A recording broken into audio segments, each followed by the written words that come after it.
Awakening the mind is not simply about acquiring information, it's about unlocking the chains that have been forged by centuries of lies, erasure, and psychological warfare. The system doesn't fear the individual who reads a book. It fears the individual who understands it, questions it, and uses it as a weapon.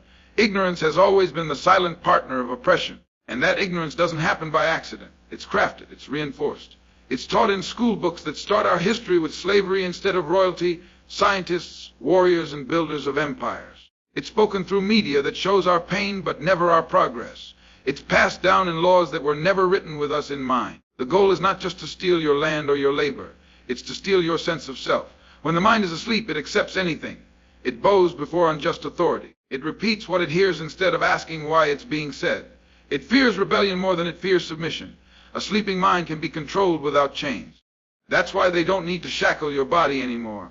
They shackle your thinking. They give you celebrities to worship instead of freedom fighters. They feed you distractions instead of directions. They teach you how to survive, but never how to lead, how to build, how to take back what's yours. And when someone comes along to tell the truth, they label them dangerous. Not because the truth is violent, but because it wakes up those who have been kept in the dark. The first act of revolution is not on the battlefield. It's not in the protest. It's not in the courts. It happens quietly, in the mind. It's when someone looks at the world and finally says, "This is not right, and I refuse to pretend that it is." That moment of awakening is explosive. It shakes the foundations of oppression, because it means you can no longer be used. You no longer believe the lies about your worth, your future, or your potential. And once one mind wakes up, it wakes up others. Truth spreads faster than fear when it's carried with conviction. That's why truth tellers are always targets, not because they have weapons, but because they break illusions. But awakening the mind also comes with a cost. It means facing hard truths. It means unlearning the comfort of illusions. It means taking responsibility not just for your own growth, but for your community's rise. Because a free-thinking individual surrounded by a sleeping society is still in danger. So it's not enough to just wake yourself up. You must become a spark. You must become a light in the room. Education isn't a certificate. It's not a classroom.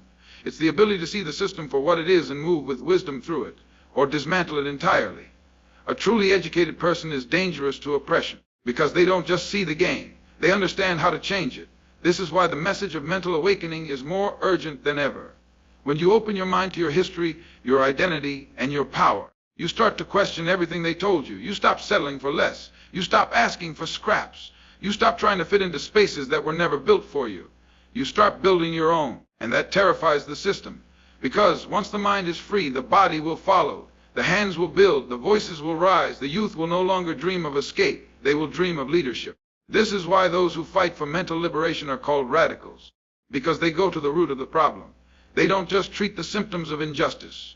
They attack the structure. And the structure is always upheld by blind belief, by mental submission. Break that belief and the structure begins to fall. This is why independent thinking must be cultivated like fire. It must be protected. It must be passed on. It must be sharpened with truth, discipline, and purpose.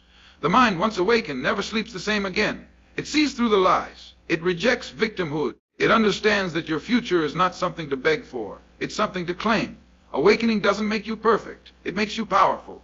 And with that power comes the responsibility to lift others, to question loudly, to act with courage, and to never forget that knowledge without action is just decoration. But knowledge with purpose, that's revolution. That's the beginning of real freedom. And that's exactly what they fear the most. True brotherhood is not found in shallow alliances or empty gestures. It's not limited to race, religion, or language. Brotherhood in its purest form is a recognition of shared struggle and common destiny. It is the understanding that oppression anywhere is a threat to freedom everywhere. That when one group is chained, all are less free. The world has taught us to see each other through lines drawn by those in power, borders, skin tones, passports, accents. But these are artificial walls meant to divide what is naturally united. The oppressors may wear different uniforms in different countries, but they operate under the same principle: divide, control, and exploit. And the greatest tool they use is division, making one group think they are superior, making another feel inferior, and letting the two fight while they profit. When the oppressed recognize each other, when the worker in Harlem sees himself in the farmer in Africa, when the student in Iraq understands the pain of the protester in Palestine, something powerful begins to happen. The system loses its grip, because it thrives on isolation. It thrives when people believe they are alone, unique in their suffering. But the moment we realize that our pain is global and our enemy is not our neighbor, but the hand pulling the strings behind the curtain, unity is born. And unity is not passive. It is not a hashtag. It is the active, deliberate choice to stand with each other, to learn from each other, and to fight for one another. This global solidarity means understanding that the fight for justice is not about charity, it's about shared liberation. It means recognizing that the children drinking dirty water in one country are no less deserving of dignity than the children in another.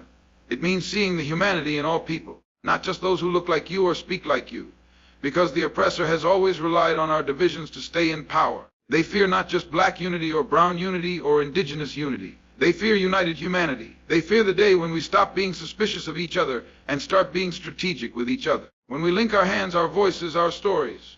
And this isn't just idealism, it's survival. Because the systems that oppress us are global. The corporations that drain resources from one country pollute another. The weapons sold in one region create war in another. The economic policies that enrich a few devastate many. So how can our resistance be local when our oppression is global?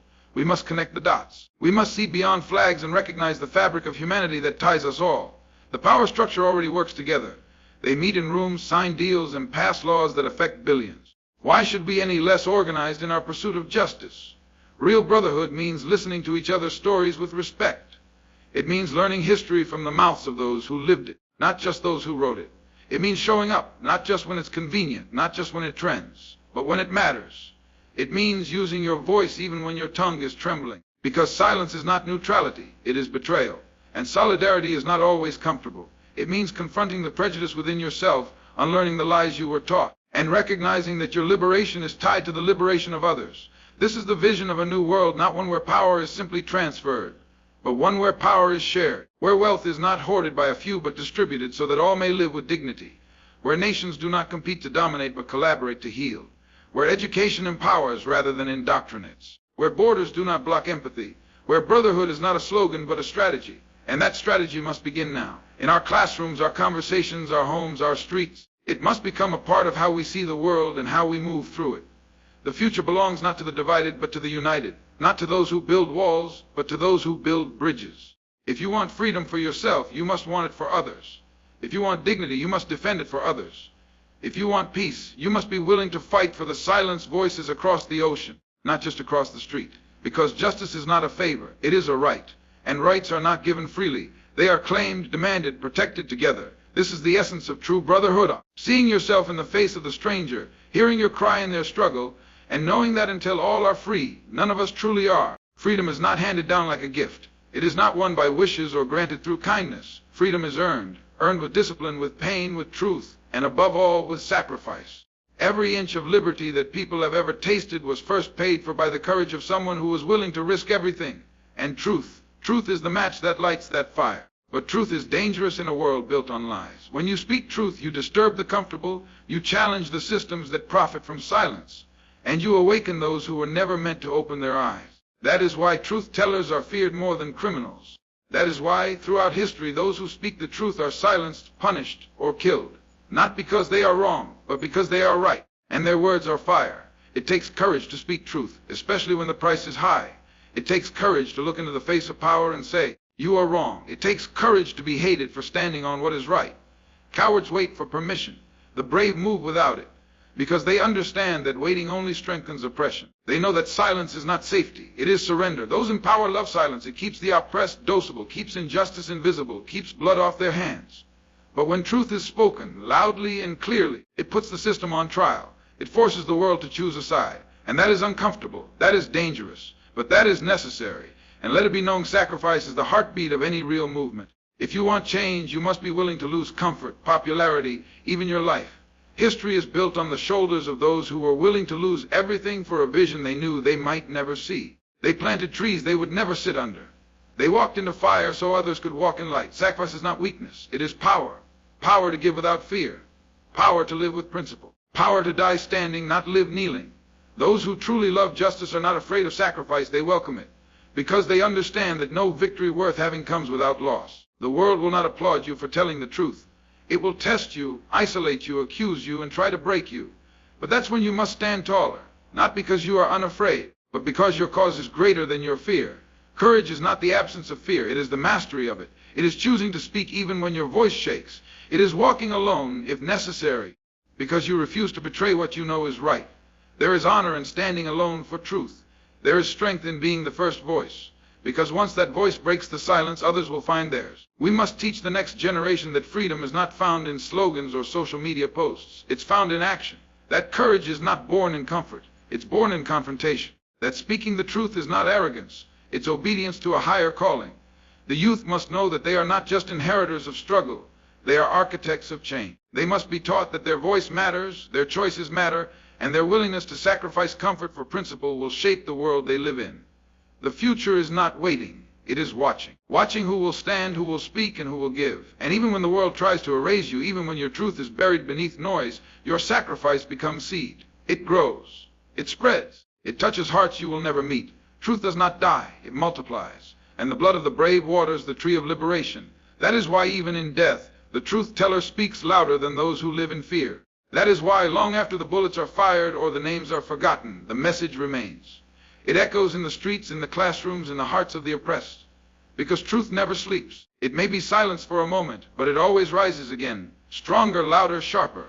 So ask yourself, are you willing to be the one who tells the truth, even when it costs you everything? Are you willing to give more than you take? Are you ready to walk into rooms and disrupt lies with truth?